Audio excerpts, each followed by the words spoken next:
Okay, well, I don't want to be done, but I got to be done. So I'm gonna wrap this up with this lecture.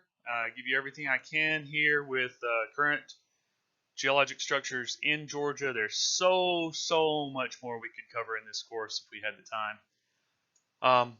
But here we are back to what we have in Georgia now. Hopefully, wrapping full circle from where we started. So last lecture I gave you that walkthrough of the paleogeography, and we talked about this late stuff down here in the yellow, and then a little bit of Mesozoic and a bunch of Paleozoic stuff up here in the Northwest.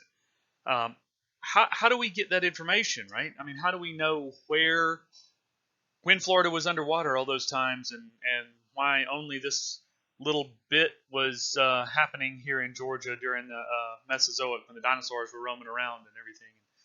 How do we know all this stuff? Well, it's by what we have exposed now. We have to take the evidence that we have in the form of the rocks and the faults and the structures and everything else, and we have to go backwards. We have to infer all the stuff that got us to that point.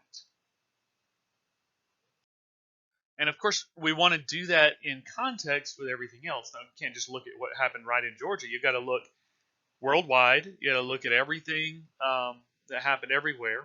This a U.S. geologic map, and next slide I'm going to show is actually I think a better geologic map. I wanted to put this one up with the link here because it's probably the wave of the future. While I don't like the colors here, and I don't like the some of the differentiation, which structures they break out and which ones they don't. The good thing about this map is that it's live, and so this link right here takes you to U.S. Geological Survey, and these are clickable polygons. And so, any other geology course that you were to take, you could go to this link and you could click on this little blue unit or this little purple unit right here, and it's a live link, and it'll pop up what that rock unit is, what the formations within it are, what rock type, age, all the different things. You can get live data from the USGS that way. But this is the way I like to see it. The way I'm more used to seeing it is probably also true. There's a link here to where you can get a PDF version of this. It's also USGS and free. You can order the hard copy for some number of dollars, but the electronic copy is free. Your tax dollars at work. So we're going to look at these different units. The light pastel colors down here at the bottom are going to be our late sediments.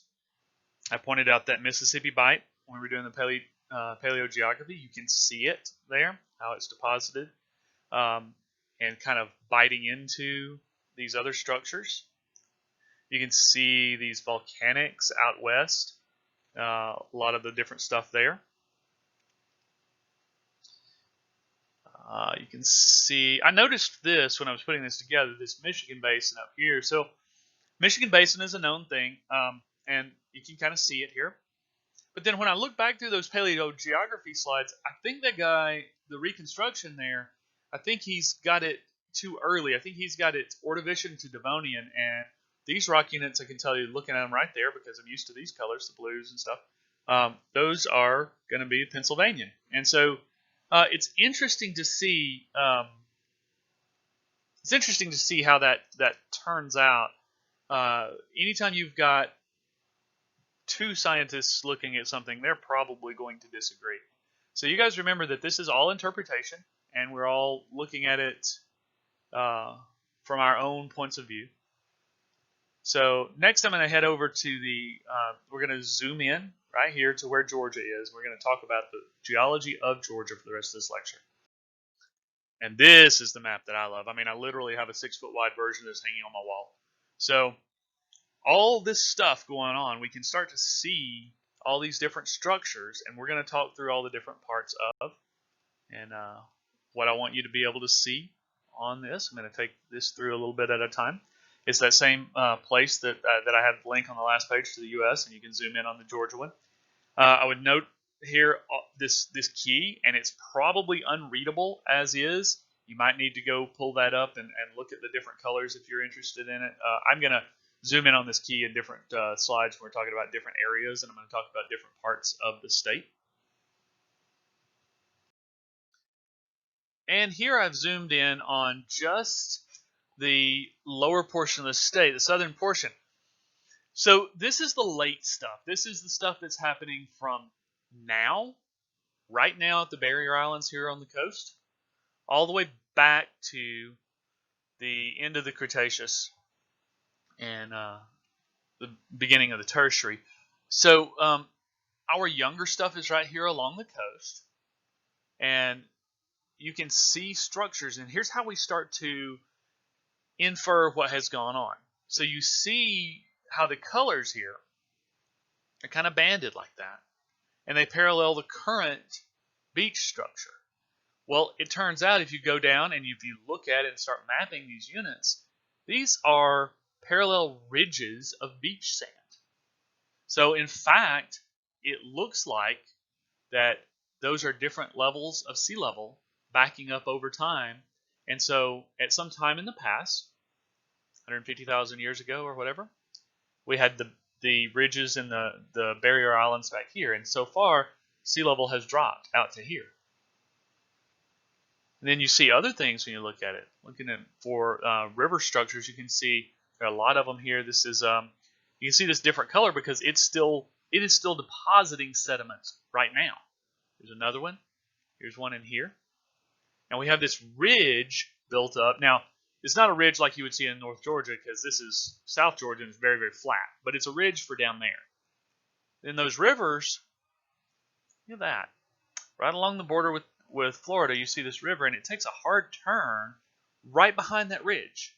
So over here to the south, it breaks through that ridge and then takes this hard turn in between those two ridges and breaks out to the sea here.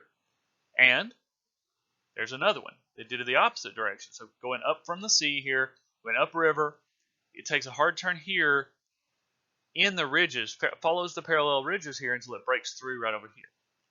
Well, you see how these two rivers back up, well, they drain well over here, and they do the same thing down in Florida, but then there's this big area right here that's not so well drained, and so a big area like that, not so well drained, that makes makes the Okefenokee Swamp, and that's where that is. So you can start to see structures in the geology and start to interpret how things got there. Let's see. Up here in this area, there's some Cretaceous sediments, and so if we find this was shallow offshore limestones, if you look back to that paleogeography, when the dinosaurs were around, and we do find a few, mosasaur especially, fossils here in this part of Georgia. There's our Okefenokee. Also, I wanted to talk about the mineral. Well, I think I have a slide for the minerals here.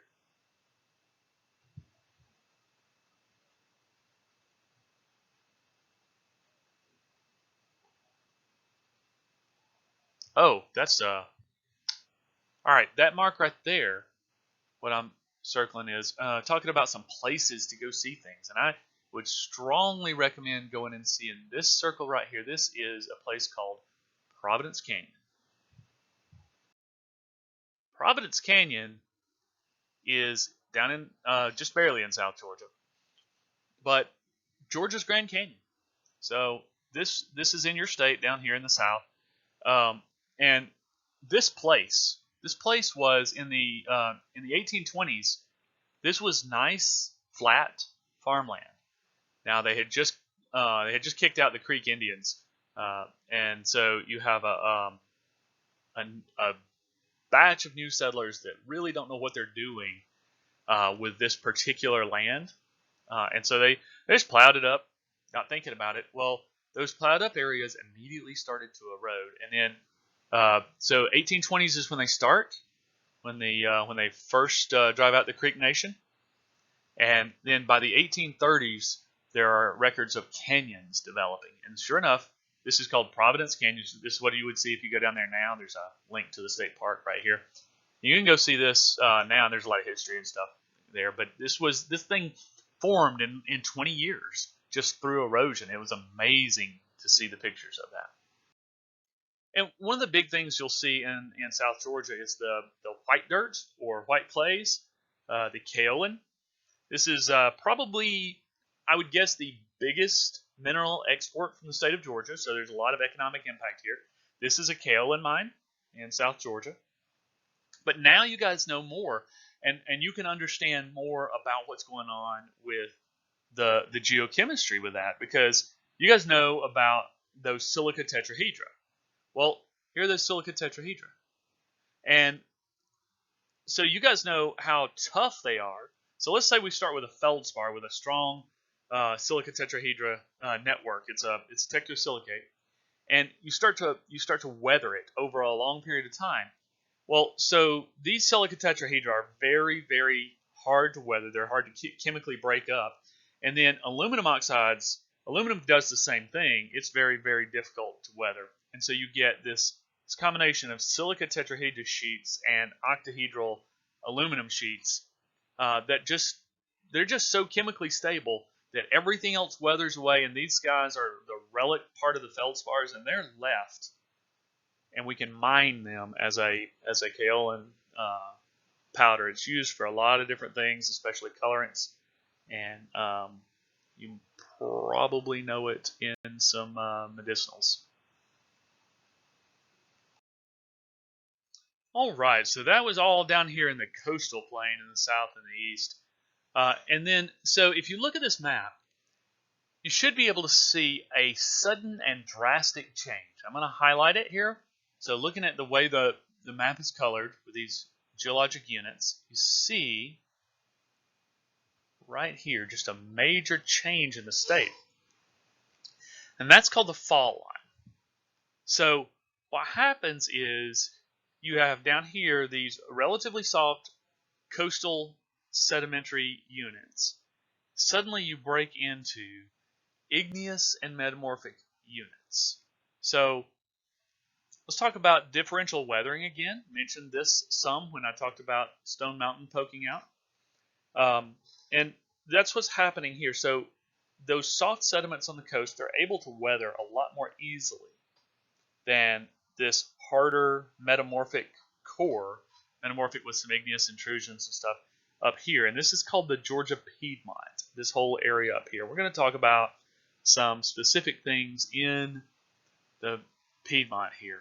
Now, I have also chopped the key here, so there are fewer things on it, and you can start to read it. But you see that this map calls it crystalline rocks, and I don't know, that's kind of a bad term because limestone is crystalline too, but you'll hear metamorphic geologists talk that way a lot of times. They're just talking about the metamorphic rocks, like the schists here, and then you've got gneisses involved. You've got granites that I was talking about, the intrusions. They're right up here up top. These red colors that we're going to talk about over and over again through here, red and pink here, those are the granites, intrusive igneous, felsic igneous bodies. Over here you've got quartzites. Just marked it out. I'm going to erase that. You guys know from your igneous rock identification lab that quartzite is a big deal here, and it's these yellow colors, and then sometimes they put those in a red also. So those are various places throughout the state, but mostly here in the Piedmont. And then there's a lot of other things going on with these. You guys know what phyllite is now. Here's aluminous schists, the mica schists up there. So here's the gneisses. So you guys can start to read more of the material that's out there. So I don't know what majors you guys end up doing, but like if you're in a business major or something and you guys are talking about siting a plant, well, the geology matters, and now you can pick up a geologic map and you can start to interpret, well, let's see. If we're down here in the sediments, okay, I can kind of guess what's going to go on there. It's nice and soft underneath. We might have trouble getting down to anything very hard to get to, to set a good foundation. But up here, it's going to be hard to dig at all sometimes. The Piedmont can be extremely tough. And then we'll talk about the Valley and Ridge up here because it's my favorite area, of course. So I mentioned the granite intrusions here, and you'll see those in some places. And so I'm gonna highlight that one, but we've already talked about this one, Stone Mountain. There's a giant granite intrusion. But if you look at some of these other granitic intrusions, there are even bigger ones. So those white with pink hashes areas, there are some giant granite bodies here in the state. A lot of them are also mined for granite. Um, Mining of granite and of marble happens a lot in this Piedmont zone. So another area that I wanted to focus on and give you a kind of an insight, and there's so many things geology-wise we talk about in the state, and I went through some books and some different stuff and trying to decide, well, what can I afford to put in? There were just some things that jumped out at me, and so there's another thing going on right here. And so probably if you spent much time here in the state, you've heard of Warm Springs and the little White House where FDR, president during World War II, spent a lot of time down here because of the warm springs, and he used it as a treatment for his polio. Well, now let's think about that. What could be going on with a warm spring? Well, we're gonna talk through. So I've zoomed in on that area particularly, and see how much detail when you get in on these maps, how much detail you can get. And speaking of detail, look at this guy right here. See this big round? What in the world do you think might cause a round structure in such hard rock like that? Now, if we were sitting in a class together, I would be looking for responses from the crowd, and of course I can't get any here. But just thinking that through, what could possibly cause such a big round structure hole in the ground like that? And there's a lot of talk right now that this may be the relics of a massive asteroid impact on the planet. And so you start to find things like that as you look through. Now, it's not just because of the shape. There's a lot more going on. There's a report of some tektites and maybe some impact structures, although those are a lot in question in this one. This is not at all a given as to what's going on. There's a lot of talk back and forth about what that might be. But so talking through the Warm Springs idea, which is right here in this, there's the town of Warm Springs, and the spring is right in this area down here. So what's going on with it? Well, we talked about the granites. Here's some of the granite, and here's some more up here being in place, right? So maybe we've got some still warm granite igneous bodies down there, or maybe it's just the geothermal gradient.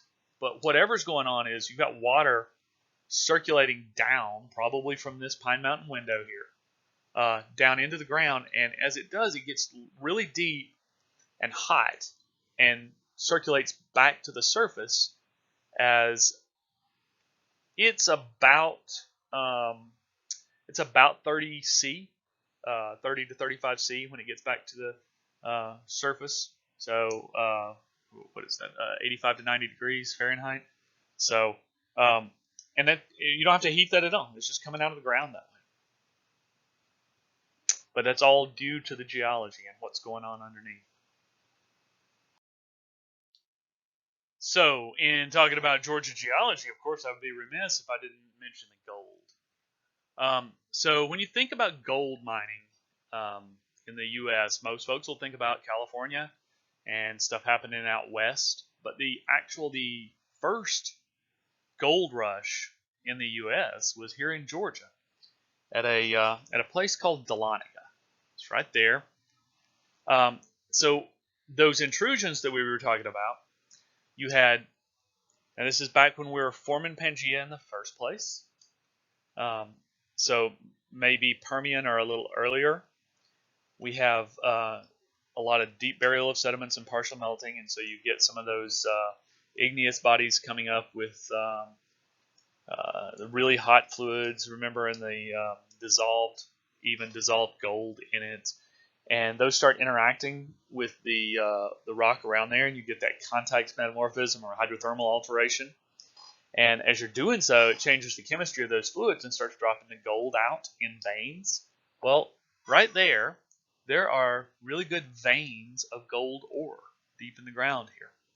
And there's some over here I didn't highlight, but west of Atlanta there are a few more in Villa Rica Gold District. But there's a belt that runs right down through there.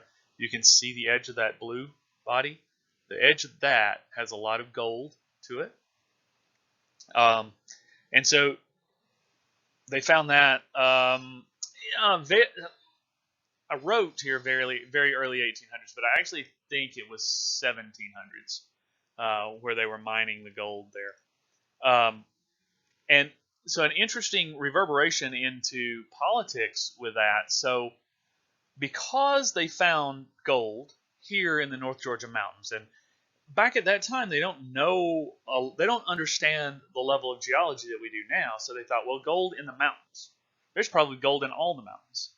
And so you got this entire area up here where we live is divided up. And if you've heard of the Georgia lottery system, where they not the current one, I mean the Georgia land lotteries, where they removed the Cherokee nations, that whole Trail of Tears thing.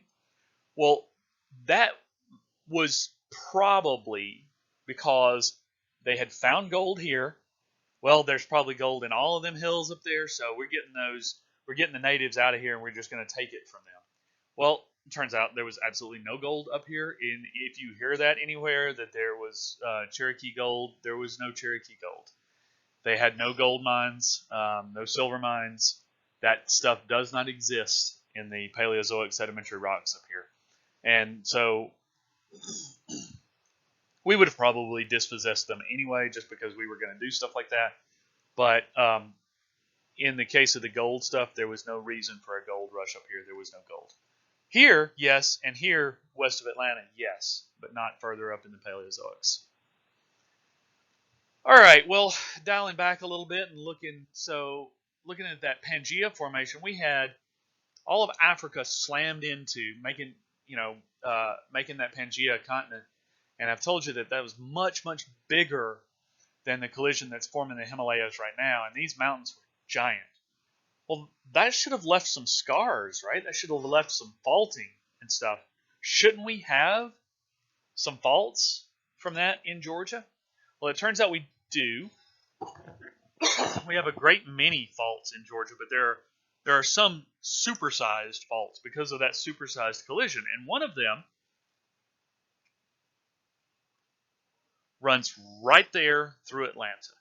Atlanta is right here, sitting right on one of the biggest faults on the planet. It's called the Brevard Fault Zone. There's another big one that actually runs up this way called the Cartersville and Goat Rock Fault. And that separates the Blue Ridge up here from the Paleozoic Valley and Ridge system here. But this big fault zone right here, we'll talk some more about it. All right, I've zoomed in on Atlanta here, and if you can read the place names, they're kind of a gray color, and they're a little hard to read. But here's Atlanta. Here's Douglas County and Douglasville. Here's your Paulding County and Cobb County up here. So that kind of gives you a scale. And you can see this giant igneous body right here. That's not Stone Mountain. Stone Mountain is a little further. You can see the edge of it right here. This is a different pegmatitic granite here. You can see a lot of stuff going on. You see this crosshatched mark going right through the middle of this. And you see Brevard Zone of Cataclysis. That is one giant fault zone. Now, think about what we know about faults. We talked about the different kinds of metamorphism that could occur with a lot of pressure. And this collision probably pushed stuff down fairly quickly and had a lot of pressure, directed pressure, shear, without a lot of heat buildup. So we probably have, and this calls it cataclysis here, we probably have that blue schist type metamorphism going on. But this went so much further than the other types of this faulting that we see, that it made a special kind of rock that we're kind of famous for there. And it's called a myelinite. And if you look at this rock has just been torn to shreds. This stuff is so sheared up that you can barely recognize any minerals, even if you put this under a microscope and start searching for and know what to look for. You can barely find any minerals. They're just completely sheared away because there was so much of a collision to form Pangaea in the first place. This is called the myelinite from the Brevard Zone Fault. All right, now I've moved up here to the northwest, and my favorite part, I saved the best for last with the Valley and Ridge Paleozoic stuff. Now, Paleozoic, remember I'm talking about a time period, so this is really old, but way before dinosaurs. Also, this is all sedimentary rock in Georgia's case. So let's locate. So that fault that I was talking about right here is sometimes on this map it's called the Great Smokies Fault. Cartersville Fault, Goat Rock Fault, those are all the same thing. There's that fault going through there. And so stuff over here on the right side of it, that's your Blue Ridge, right? And so you look right here is Murray County. And so if you're driving east from Murray County, you see Fort Mountain there and how giant it is compared to the stuff behind you all out here. Fort Mountain is a lot higher than even Lookout Mountain. And that's because of that differential weathering again. So Fort Mountain is a giant piece of the Piedmont. It's metamorphic, or some people would say part of the Blue Ridge. It depends on where you draw that line. And again, geologists are going to argue about that. But it is so much harder and harder to weather chemically than the stuff over here on this side of the fault that's all sedimentary stuff. And so that's why it sticks up so high. It's not been weathered down like everything else has. We're going to get into a little bit of weathering discussion here too. So looking at this whole, let me locate Dalton for you. Let's see. Here's Dalton right there. That spot is Dalton. So that kind of gives you some location. Fort Mountain is over here. There's Dalton. Some people asked about where I live, and I am over. See, here's Pigeon Mountain, and here's Strawberry Valley. This will be Taylor's Ridge right here. So I'm right over here in this area. So I'm like that far from Dalton. So looking at these sediments, it almost looks like waves. It looks like parallel bits, and they do show up if you look at the topography. I know how much some of you guys love Google Earth after that first lab, but if you do go and look at it, you'll see these parallel ridges, and so they're like, well, that's a terrible place. Let me erase that and start over again. I can do better than that. So you have Taylor's Ridge, there it is, coming down through there, and then you have Johns Mountain here. Johns Mountain is right here, and you have the ridge right behind the college, right here. And you've got the Red Mountain cut right up through here, going up to Ringgold. So you see how they're in a line there. And they're kind of lined up with that Great Smokies Fault over there. And then you've got Pigeon Mountain. It's a little spur off of Lookout. Lookout Mountain here. They run that same direction. See how they're parallel? And then Sand Mountain over here in the north part of the state. Those are all parallel. And so what's happened is that's that same collision where Africa came running in here from the right and slammed into it. And so all these waves, I'm going to change colors here. Let's see, purple. And so you have this big down warp right here. It's called the Great Valley. And then you got a ridge.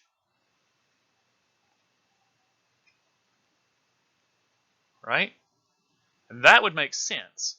But now I'm going to take that and I'm going to change it. And I'm going to reverse it. I'll tell you about why.